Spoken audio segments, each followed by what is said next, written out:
আসসালামু আলাইকুম রহমতুল্লাহ। আলহামদুলিল্লাহ ওয়াসসালাতু ওয়াসসালামু আলা রাসূলিল্লাহ ওয়া বাদ। সম্মানিত আমার প্রাণপ্রিয় কৃষক ভাইরা, আমরা এই মুহূর্তে এখন এসেছি আমার সজীব ভাইয়ের পেঁপো বাগানে।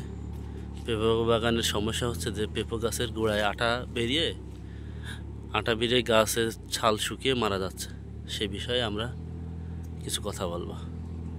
তো ভাই, এই বাগানটা হচ্ছে যে কট্টু ভাই, বাগানটা এটা 2 বিঘে বাগান। তবু 2 বিঘে বাগান প্রায় গাছেই এই দেখেন পেঁপো গাছের গোড়ায় আটা বেরোচ্ছে। আটা বেড়ে গাছটা ছাল শুকিয়ে মারা যাচ্ছে। তো মূলত এই আটা বেরোনো নির্মূল হওয়া খুব কষ্টসাধ্য ব্যাপার। তো এই বাগানটার বয়স 150 দিন।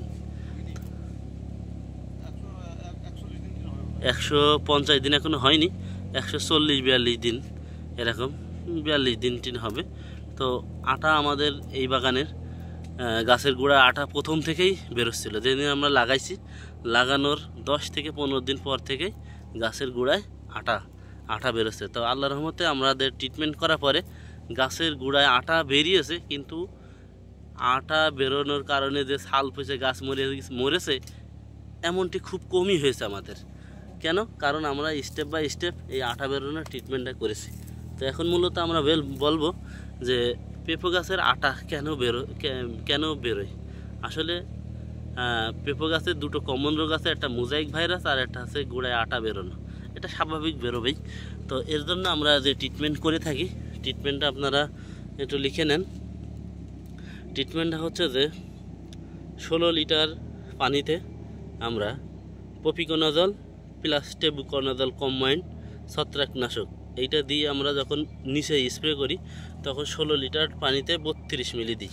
এর সাথে একটা ইমিডাক্লোরোফিট পাতা, ইমিডাক্লোরোফিট 70 WDG, যেমন ইমিটাপ, গেইন বা আপনার এই যে অ্যাডমায়ার অথবা কনফিডার, এই জাতীয় ছত্রাকনাশক, এই কীটনাশক আমরা দিয়ে থাকি। এর সাথে টেবুকোনাজল ও প্রপিকোনাজল এই একটা ডোজ। প্রথম ডোজটা আমরা এইটা দিই, তারপরে দ্বিতীয় ডোজটা দিই আমরা কপার অক্সিক্লোরাইড অথবা কপার হাইড্রোক্লোরাইড, যে কোনো কোম্পানির, একটু ভালো মানের কোম্পানিটা দিবেন আপনারা।